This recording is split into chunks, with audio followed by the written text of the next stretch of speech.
This movie is a piece of shit to me. This may actually be one of the worst movies of 2025. Where is the story? Dealing with grief.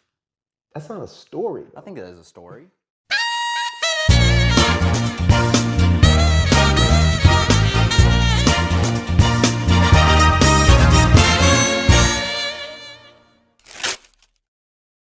Thanks for tuning in. You can find links to our audio and YouTube episodes in the description. Please like, comment, and follow if you enjoy this content. Welcome to the No Script Pod. We're your hosts, Zach and Joel. The movie of today is Hamnet. Hamnet is a movie following the life of Agnes Shakespeare and William Shakespeare following the death of their son. Thoughts? I liked it. I liked the movie. I think it's a pretty good movie about, at the surface it's about death, I would say, but overall I would say it's more about what love is and what love turns into after death and after grief. That's what I would say is probably the most brief synopsis of, the movie. I'm gonna say this, man. Yeah. I was having a pretty good week. Yeah. My nephews finally won a basketball game. Right. They 1-11. Damn, they won? They finally got a one. Yeah. I was having a good week. Yeah. And then I had to go see this shit, man. This movie is a piece of shit to me, bro. I'm sorry. This may actually be one of the worst movies of 2025. And without a doubt, the most boring movie of 2025. Boring? No, I wouldn't say most boring. I'd say the most boring is for sure. What's that one? It was like the Asian family and like the ghost, the Presence. Yeah, Presence. That one's my most boring movie. Yeah, that was pretty boring. I will say the pacing on this movie. That's my biggest gripe with this movie, I guess you could say, is the pacing of it. I think a lot of scenes were drawn out, and a lot of the scenes, honestly, were not, I guess, they're just a bit awkward, I guess, like a little bit, I don't know, just felt too raw. Yeah. But I guess that's really the point. That was the intention. I did hear the director say that was the intention. Yeah. It was like some of those scenes to be that way. But as you mentioned, the pacing. Yeah. Bro, the reason this movie is so boring is because it gives us so much that we don't need. This is a story where the best way I can describe it is like somebody is telling a story on how they got shot on Halloween and they start the story in January.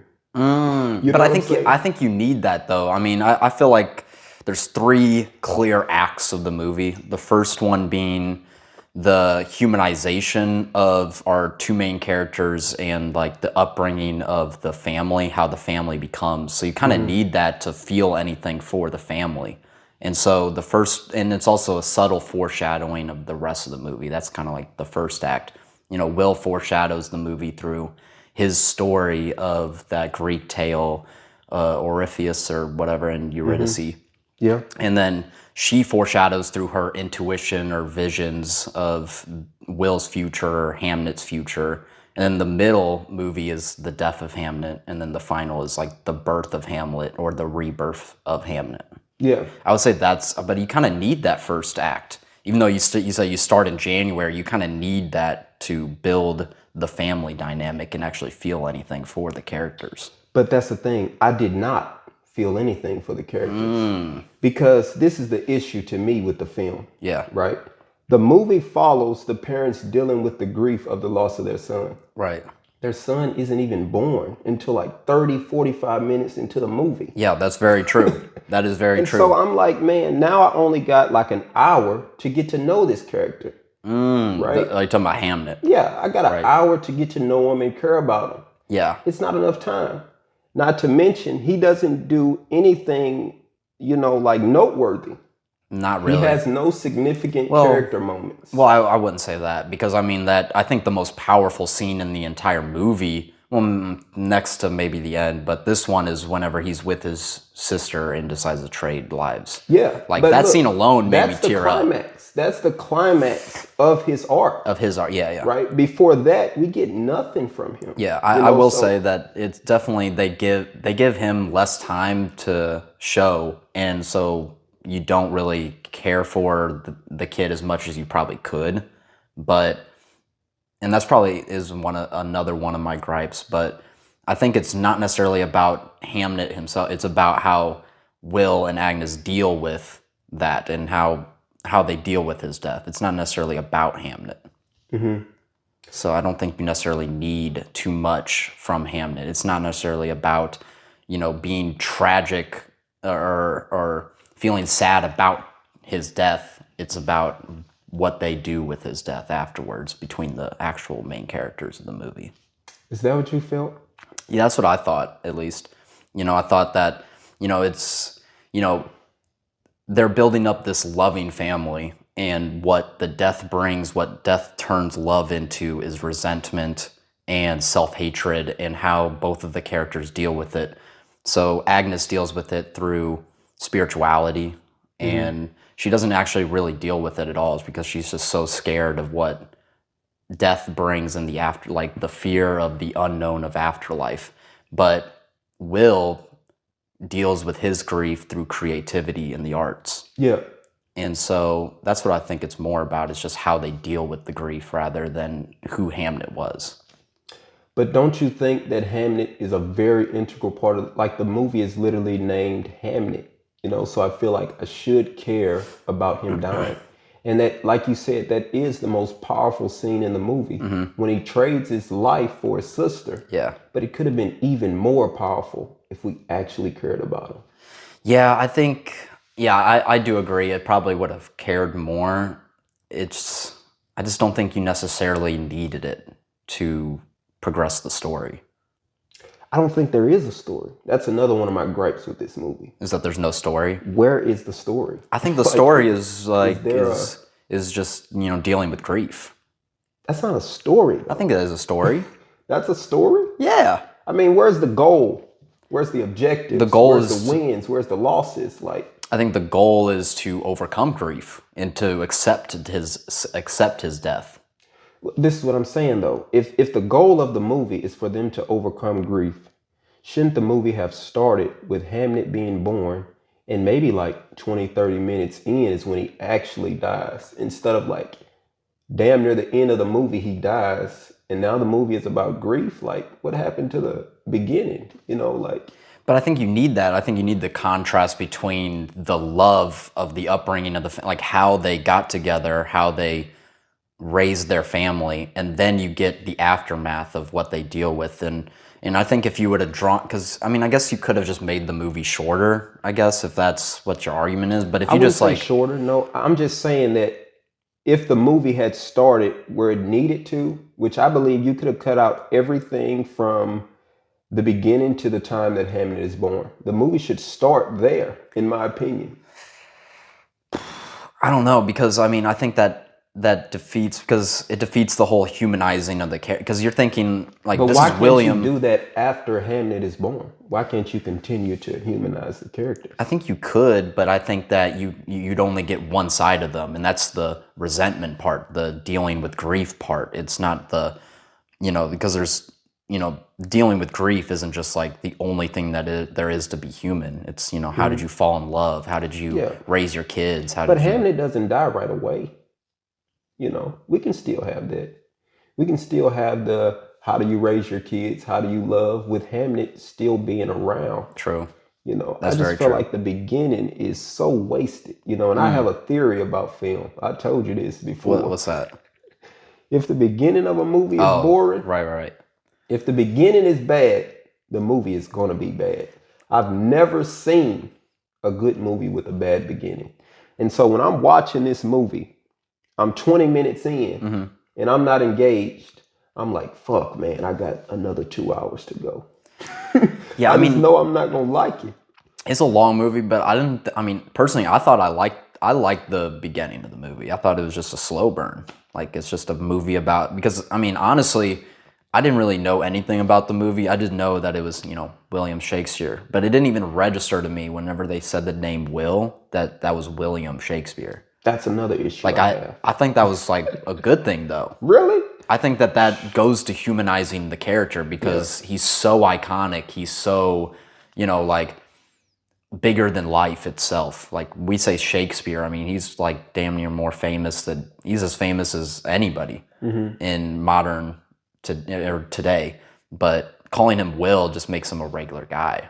And that's how I think they want you to see him, as just a regular guy. Yeah. I've seen that perspective, but I feel like with a movie that's already not interesting, you're missing out on a lot by not building up the icon that is William Shakespeare. And I could see if this was the beginning of Shakespeare's career, right? Right. But Hamlet is a story that Shakespeare wrote later in his career. You know, by the time he wrote Hamlet, he had already wrote Romeo and Juliet. Yeah. He's a renowned writer by this time. Right. But the movie doesn't really make it seem that way. Yeah, it seems like he's struggling. It's super subtle. Like they do it in the end of the second act of the movie where he brings home like super expensive jewelry and they're like, oh my goodness, I've never seen jewelry like this before. And then obviously Agnes is not really happy about that because such material things can't really fix the death or grief of their lost son, you know? Yeah. But they do not show that he's like some crazy rich person until really like I guess the third act as well, whenever she goes over there assuming that he's living in like a penthouse, and I don't know if they say that or if she thinks that he's cheating or whatnot, but she basically thinks that he's escaping to London so that he can just live lavishly and forget about the family, forget about the loss. But really he's doing it as a tribute to the death of his son. And I understand that too, right? We're trying to humanize Shakespeare. We're trying to make him seem like a regular person. But like I said, this movie already suffers from not being interesting, in my opinion. Right? So when you don't work with what you have in Shakespeare, and I'm just going to give you some ideas of what I think, right? Okay. So we have Shakespeare. He's struggling with his next piece of art, you know? And so he can draw inspiration from the death of his son. Right. But we don't really get to see Shakespeare in his element much in this movie. You know, and so I'm like, the ending scene where, you know, he's written a play and he's actually starring in the play. I'm kind of like, this is, you know, like, where was this the entire movie? You know, the scene where he's making the actors recite the lines over and over again. He's getting angry. One of the best scenes in the movie. Yeah. But it's the only time we get it. That and his monologue of to be or not to be. Yeah. Like those two are pretty powerful scenes, you know? I do like those scenes and I think they could have definitely used more of that. But it's also, you got to show Agnes as well. Because I did know, like I did a little bit of research on like, because it was, you know, from a book or whatnot. And the original writer of the book was basically saying that there's no history on Agnes. And there's almost like a false narrative about her that, or about them as a family, that he was trying to get away from them and she was just a burden to William Shakespeare. And so like that was kind of the reason for writing the book, is to bring her character to life as well. So you had to like, you know, show a lot of her and a lot of the family as well as William Shakespeare. Just as much as, you know, what you show Will. I get you. You know, personally, I just don't really like this movie. Yeah. If that is the intention, right, I just feel like this is a really boring movie. Yeah. You know, the plot isn't really there. There's nothing to follow, you know, and I feel like Judith being sick comes out of nowhere. You know, it's just like a scene that pops up. I feel like it would have been more powerful for Judith's health to slowly decline. Right. And Agnes and Hamnet are trying to find a way to cure her before she dies. Yeah. And in a last resort situation, you know, Hamnet sacrifices his life, which is kind of the way the movie goes. But because you don't really care about the characters, like you don't care about Hamnet because he doesn't have any defining character moments. And you don't care about Judith's sickness because it just happens out of nowhere. Yeah. Yeah, I see that. I did care about Hamnet just because of, I mean, it didn't need much, but it was his conversation with his dad about being courageous for the family, being brave, and then him finally, you know, actually doing it for Judith. And, you know, as the viewer, you know that she's it's not that her or Agnes's foreshadowing is what caused one of the children to die. It was the plague, and her herbal medicine is actually curing her. And if Hamnet never stepped in, he would have never died. But in in his mind, he's like, this has been foreshadowed, and I need to be brave. And they tell beforehand that earlier in the movie, whenever they're playing dress up and they're switching that to confuse their dad, he thinks that he can confuse death, and so he turns her away from the light. He faces it so that death will confuse them and takes him, but really he just got he contacted the plague through Judith. And so by morning time, he dies or whatnot because Agnes wasn't able to use her herbal medicine on him. And then she resents Will because he wasn't there. And so she can't be up 24 hours a day to, provide this medicine, but Will's away. So, yeah, I get you. I was pretty sad. I ain't gonna lie, I teared up twice during the movie. Really? One when he died, and then second during the play. And I didn't hear a sniffle. I didn't hear nobody sniff. Oh, I don't think I sniffed, but I teared up. I don't think I sniffed. It wasn't like that much, and also because I think it was, it was hard. Another one of my gripes is that, the play is in Old English or whatever. And so it's like, you can't understand it at all, but it also shows to how great the scene is because it made me tear up when I didn't understand any words. Like just the actions itself and what I envisioned on what they were meaning made me tear up. It almost makes the scene that. So you really felt something for these characters. Did you cry because the characters were crying? Or did you cry because you were just as sad as the character? I was mostly crying because of Hamnet. Like I felt so bad for him because I'm just thinking of like I was trying to put myself in his shoes. I'm thinking, oh my goodness, like so I'm trying to suspend my belief, and he thinks that he is saving his sister and being brave in the face of death, and it just like tore me up basically. Like Hamlet is giving this monologue and it's showing flashbacks or like signs of the afterlife of Hamnet in there looking at the darkness. And yeah, it just tore me up. I was just thinking of like if I was in his shoes, like he thinks that he is going to die and he's doing it to save his sister, and I'm just like, oh my goodness, like that is courage, that is self-sacrifice. Like it's just heroic. That's the word, I guess. So I just kind of felt bad for Hamnet, I get you, man. Just putting myself in his shoes, I'm like, man, that's a brother. Like that is like pure selflessness, pure love for his sister. So yeah. But don't you think it would have been so much more powerful if we seen more of their dynamic? Yeah, more of Judith and Hamnet's dynamic. Like if we seen Judith's health declining, and there's a day where she can't play anymore, and she can't walk, and she can't talk, and it's like, man, Hamnet is really losing his sister. But I feel like it's so abrupt that I can't really get into it. But I think that, you just can't do that because she contacts the plague and the plague kills you in a day. It's not a slow burn death. That's what I'm saying. Like, maybe you should use something else, use another, because like her catching the plague and dying or about to die nearly instantly kind of like loses. But you do kind of see like her gradual death in that she was just she was a weak, I don't want to say a weak human as in like she isn't strong or what, but like her immune system was weak. Yeah. And the reason they couldn't go to London was because she was so weak. Yeah. So they kind of did show a gradual progression of her death. It was just the tail end of it. But they don't show enough of Hamnet's response to it. And so I kind of feel like when he sacrifices his life for a sister, I'm like, is this just something he's doing because the plot needs him to? Or does his character actually say that he would do something like that?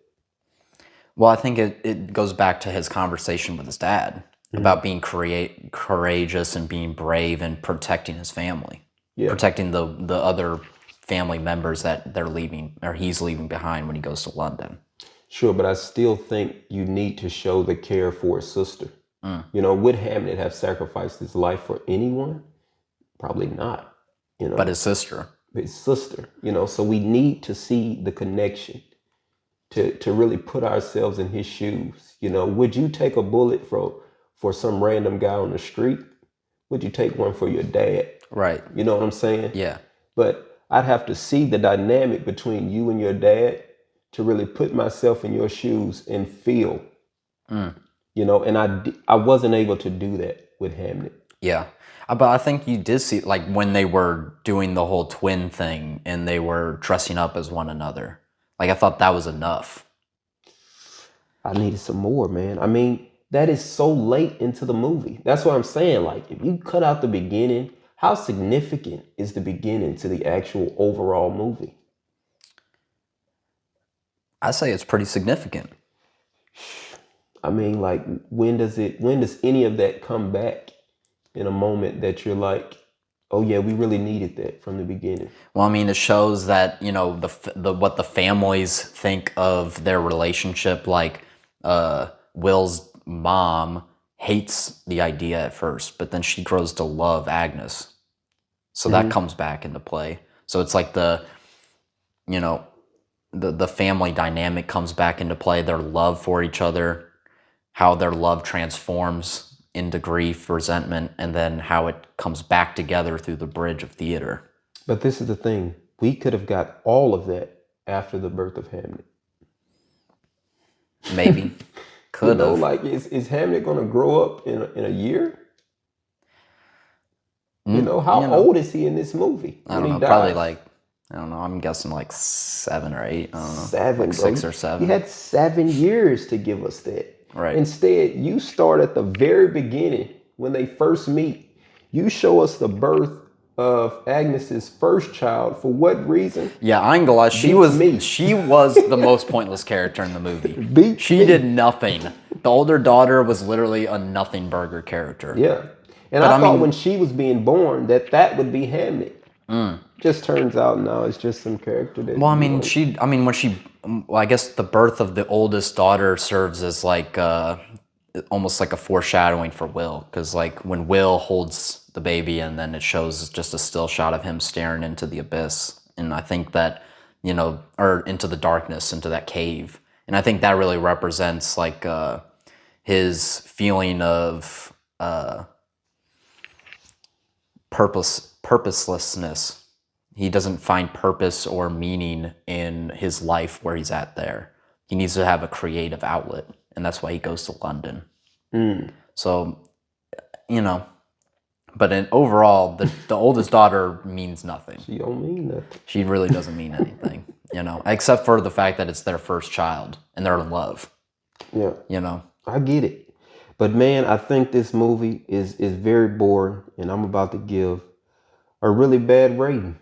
And I'm sorry I gotta do it, but you know me, I gotta tell the truth. Yeah, I'm an honest man first. I'm an honest man. Yeah. You know, I ain't watching this shit for the Oscars.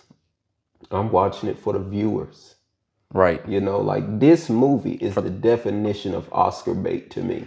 You got these super dramatic scenes where Agnes just fucking yelling and shit. Yeah. and I'm tired of that. Like, she lets out some crazy. Yeah, I ain't glad she is. But I will say though that, like, I think the acting is really good in this movie, especially the child. I think this is like the best child acting like maybe I've ever seen. And this is the thing. I do actually think the acting is pretty good in this movie. It's just that it kind of serves no purpose because I don't feel anything. Well, that's what I was like. I think that they don't give as much, like, in the short amount of time that Hamnet, Judith are, you know, both alive in the movie. Like, I really feel like they're a family. That, like, you know, there's, not to, you know, trash another movie, but I guess it reminds me of the Denzel movie. I can't remember, but like the children and the wife, like, that isn't Denzel's wife. That is not like, they feel like they aren't a part of his family, but this one is, it feels like a family dynamic. Like the two kids feel like brother and sister. I will say, like, the older sister is kind of, you know, nothing, but you know, the two children, Judith and Hamnet, whoever play them, like they killed their roles. Like they do a really good job, I think. They did all right. They did pretty good. Compare that to the son from the Denzel movie. Like, bro was bad, bro. He was so bad at like he did not feel like his son. Yeah. You know. I ain't gonna go into it. Yeah, I don't want to go into that movie. Hot take though. That movie is better than this movie. I can't agree with that. It's miles better than this movie. Like the story is so engaging. I can't even. Like there's an actual plot to follow. I think that movie is like a better movie for casual movie, like your casual moviegoer, like your friend that never goes to see movies will enjoy that movie better because it's just Ain't that what it's about though? It's kind of about that, but if you have proper like context for some movies, the casual person might not love it as much as how good the movie might actually be sometimes. I think my issue with you, Shakespeare and Beethoven like characters. You know, you the type of guy to listen to some classical music or some shit. Hey. You know, like I ain't gonna knock you for it. Right. This is my thing. People will say this movie is not for me. Right. I'll just say this movie is not a good movie. You know, nearly objectively. It's like someone telling me a song with no rhythm is just not a song for me. A song with no rhythm isn't a song. You know, and that's what I feel about this movie. A movie with no plot is not a movie. I think there's a clear plot to this movie. I mean, who's pursuing something? Both of the main characters. Or Agnes and Will. Let's hear it.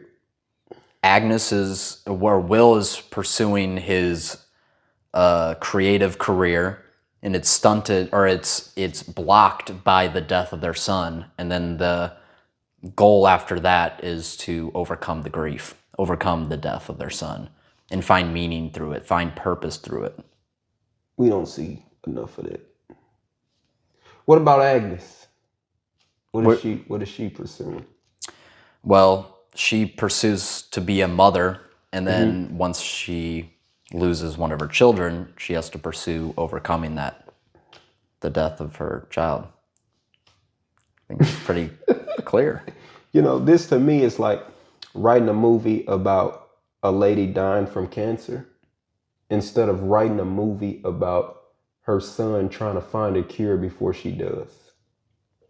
You know, like I feel like there's not enough steps in this movie, not enough objectives, not enough scenes where there are clear objectives. You know, it's just kind of a muddled mess, and I'm sitting there extremely bored because I don't have nothing to follow. I think one thing I also want to add is that I think also the movie is about trust through all of life's ups and downs. And that's what like the Greek tale is about. You know, it's talking about how he has to, Eurydice dies from a snake, has to goes to the underworld. And so he goes down to the underworld, makes a deal that, and makes a deal with the king and queen of the underworld that she can go back up as long as he never looks back. And it's about trust. Even though that he can't hear her footsteps, trust that she's still behind him. Yeah. And that's what they have to deal with. Will and Agnes have to trust that they have each other's back, even though they can't hear each other's footsteps. Yeah. And it's just kind of a, life. I get you. You know? The meaning is cool, but a movie with a good meaning with no engagement. It's not my favorite movie of the year. I don't want to, I think I'm taking like the position of like, I have to, because you're saying it's a piece of shit. I kind of have to, a piece of shit. Up it a bit. I don't think it's like the best movie of the year, but I do think it's a pretty good movie. Like I think it's a decent movie. I'll put it that way. I'll just say it's a decent movie. Well, let me tell you, it's for sure Oscar bait though. I will agree with that. For sure Oscar bait. I'm giving this movie a 3 out of 10. I'm giving this movie a 3 out of 10. It's pretty low on my list. I think it's in my bottom 5. Yeah. I think I got this at a 6.5 out of 10. It's right neck and neck with. It's probably right below, or maybe a few spots below Eternity. that we reviewed last week. All right, man. Yeah. All right. Yeah. That's all I got, man. Yeah, let's take it out. All right. Let us know your thoughts down in the comments below. Leave a like or rating. Give us a follow, subscribe, and we'll see y'all next week. Peace. Peace. Man, I can't believe you.